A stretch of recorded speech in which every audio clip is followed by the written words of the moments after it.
వైద్యుల నిర్లక్ష్యానికి ఓ విద్యార్థి నిండు ప్రాణం బలైపోయింది. బెజవాడ ప్రభుత్వ ఆసుపత్రిలో కడుపు నొప్పితో చేరిన ఇంటర్ విద్యార్థి సంతోష్ చికిత్స పొందుతూ చనిపోయాడు. 2 రోజులుగా రక్తం కక్కుకుంటున్నాడంటూ ఆసుపత్రికి తీసుకొచ్చారు తల్లిదండ్రులు. అయితే సకాలంలో వైద్యం అందించకుండా డాక్టర్లు నిర్లక్ష్యంగా వ్యవహరించడం వల్లే చనిపోయాడని ఆరోపిస్తున్నారు. దీనిపై మా ప్రతినిధి హరీష్ స్పెషల్ రిపోర్ట్. బెజవాడ ప్రభుత్వ ఆసుపత్రిలో వచ్చినటువంటి విద్యార్థి మృతి చెందడం రేపింది. దీంతో విద్యార్థి సంఘాలన్నీ కూడా పరిస్థితి. వాళ్ళ అమ్మ ప్రస్తుతం పరిస్థితి చాలా వర్ణాతీతంగా ఉంది. చెప్పండి, అసలు ఏం జరిగింది, ఎందుకు హాస్పిటల్కి రావాల్సినటువంటి పరిస్థితి? ఎలాంటి పరిస్థితి ఎవరికి వద్దు సార్. నా భర్త చచ్చిపోయి 6 సంవత్సరాలు అయింది సార్. నా కొడుకులు బంగారు, నేను కడుపుకి తినకుండా పెంచుకున్నాను సార్. నా కొడుకుని మొన్న తీసుకొచ్చాను సార్. నొప్పి అన్నాడని 24 గంటల కడుపులో పన్నాడు సార్. ఏమి తినకూడదమ్మా, ఉంచమన్నాడు సార్. నిన్న రాత్రి వరకు బాగానే ఉన్నాడు. రాత్రి నోటంటి పెట్టి పడింది సార్.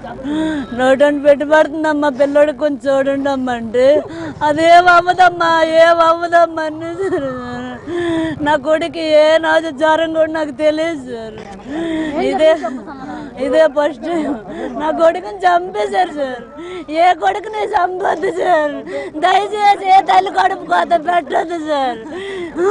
ఇంత దారుణమైన గౌరవం ఎక్కడ జరగకూడదు సార్. ఎక్కడ ఎందుకు వచ్చారు, అసలు ఏం జరిగింది? అసలు కడుపు నొప్పి వచ్చిందండి, తీసుకొచ్చిన తర్వాత నిన్న బాగోలేదట. మేము లేము, ఊరు నుంచి వచ్చాము. ఇందాక వచ్చేటప్పటికి రాత్రి ఉన్నారు సార్. ఉంది, ఒక అత్తగారు ఉన్నారు, మా అత్తగారు ఎవడు ఉన్నారు. ఉంటేనే మేము అప్పటి వరకు 8:30 వరకు ఉండి వెళ్ళిపోయాం సార్. నాకు చిన్నపిల్లలు ఉన్నారని అందరం అన్నయ్యలు అందరం వెళ్ళిపోయాం. వీళ్ళమంటే తోడు ఉంచుకుంది అత్తయ్యని. వీళ్ళిద్దరు ఉన్నారు. 10:30కి బాత్రూమ్కి వెళ్తే వాళ్ళ రక్తం పడిందంటండి. నాకు ఫోన్ చేసి చెల్లిని అర్జెంట్గా వచ్చి, వాళ్ళకి ఎవరు బండిలు లేవు కదా, మీ బండి ఉంది కదా, తొందరగా వచ్చేయండి అందండి. అంటే ఏంటో చెప్పండి. ఏది లేదు, ప్రాబ్లం ఏం లేదు, తొందరగా రా అంది. అంటే నేను ఇంకా అమ్మడే 2 నిమిషాలు వచ్చినప్పటికి మాంసం మీద పడిపోయి ఎంత రక్తాలు అరగంలో ఉన్నాయి. కక్కినప్పుడల్లా రక్తం అండి. తగ్గలేకపోతున్నాడు. గుండె బాధ తగ్గినప్పుడల్లా ఇంత రక్తం పడుతుంది. చూస్తున్నారు డాక్టర్లు వచ్చి చూడలేదు. మొత్తం మీద విద్యార్థి సంతోష్ మృతి వ్యవహారం మీద విద్యార్థి సంఘాలు కూడా ఆందోళన ఉధృతం చేశాయి. అయితే ఎందుకు దారుణమైనటువంటి పరిస్థితి ఏర్పడింది? ప్రభుత్వ ఆసుపత్రిలో సౌకర్యాలు మెరుగుపడలేక అసలు ఏంటి కారణాలు ఏంటి? కేవలం హాస్పిటల్లో పైకి సౌకర్యాలు మెరుగుపడతాయనే ప్రచార ఆర్భాటాలు తప్ప, కేవలంగా కనీసం ఉన్న స్టూడెంట్కి ఏదైతే ప్రాబ్లం ఉందో దాన్ని వెంటనే చెకప్ చేసిన తర్వాత ఏదైతే ఉందో ఆ ప్రాబ్లంకి వెంటనే ఒక ట్రీట్మెంట్ ఇవ్వడంలో వైఫల్యమైంది. లేదు మీరు చేయాలంటే బయట ప్రైవేట్ హాస్పిటల్లో వాళ్ళు చూపించుకునే పరిస్థితి. ఇప్పుడు చివరికి మీ నిర్లక్ష్యం వల్ల, హాస్పిటల్ సిబ్బంది నిర్లక్ష్యం వల్ల, హాస్పిటల్ డాక్టర్ల యొక్క నిర్లక్ష్యం వల్ల ఈరోజు కనీసం ఒక నిండు ప్రాణం 18 సంవత్సరాలు కూడా నేను విద్యార్థి ప్రాణం ఈరోజు మీరు మట్టిలో కలిపేశారు. దీని బాధ్యులు ఎవరు? మీరే ప్రధానమైన బాధ్యులు. కాబట్టి ఇప్పటికైనా ఖచ్చితంగా కూడా ప్రభుత్వ హాస్పిటల్ సిబ్బంది ప్రక్షాళన చేయాలి. దీన్ని బాధ్యులు వెంటనే సస్పెండ్ చేయాలి. ఇప్పుడు ఆ తల్లి ఒకటే అడుగుతా ఉంది, వాళ్ళ కొడుకుని మీరు తీసుకొచ్చిస్తారా? మీరు ఇవ్వగలరా? అది వాళ్ళకి తీసుకొచ్చివ్వండి.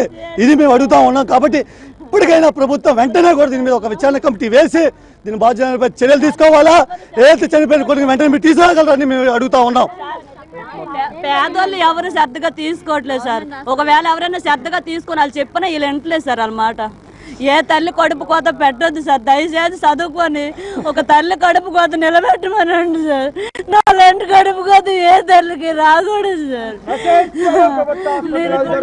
తల్లి ఆవేదనటువంటి కొడుకు ముచ్చివాత పట్టడం, కడుపు నొప్పి వచ్చిన కారణంగా ప్రభుత్వ ఆసుపత్రిలో చేరి ఏకంగా ముచ్చివాత పడినటువంటి ఉన్నటువంటి కుమారుడు కుటుంబానికి అడ్డంగా ఉంటాడనుకున్నటువంటి కుమారుడు కళ్ళ ముందే ప్రాణాలు కోల్పోవడం, రక్తం కక్కుకుంటూ ప్రాణాలు కోల్పోవడం కుటుంబానికి తీవ్ర విషాదాన్ని మిగిల్చింది. ఇటువంటి సంఘటనలు పునరావృతం కాకుండా చర్యలు తీసుకోవాలి. ప్రభుత్వం కూడా జరిగినటువంటి నష్టానికి పరిహారం ఇవ్వాలని కూడా విద్యార్థి సంఘాల కుటుంబ సంఘాలు కూడా డిమాండ్ చేశారు. కెమెరా పర్సన్ రత్నారెడ్డితో హరీష్.